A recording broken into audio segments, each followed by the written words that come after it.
Tux இல்லை. இதுல பொதுவா என்ன அப்படின்னு நம்ம கவனிக்க வேண்டிய முக்கியமான பகுதி என்னன்னா,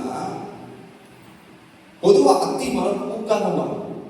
அதுல மொக்குகள் நிறைய இருந்தா வரக்கூடிய கனி காலத்துல நிறைய கனி கொடுக்கணும். மொக்குகள் குறைவா இருந்தா கனிகள் குறைவா கொடுக்கணும். மொக்கே இல்லைன்னா அது கனியே கொடுக்கணும். இப்ப புரிஞ்சிருக்கும் நினைக்கிறேன் சினாரியோ. என்ன இப்ப என்ன இயேசு கிறிஸ்து வந்தாரு, பார்த்தாரு, அது எதுவுமே இல்லை, கனிகாலம் இல்லை. அப்ப அவர் கனியை தேடல, கனிக்கு முந்தைய பகுதியான அந்த டக்ஸ். அப்போ ஒரு மரத்துல அந்த டக்ஸ் எவ்வளவு அதிகமா இருக்கோ அவ்வளோக்கு அதிகமா கனி கொடுக்க போதும். டக்ஸ் குறைவா இருந்தா கனி குறைவா கொடுக்கும். டக்ஸே இல்லைன்னா கனி தராங்க.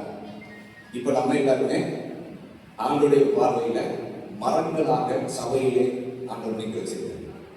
ஆமென்.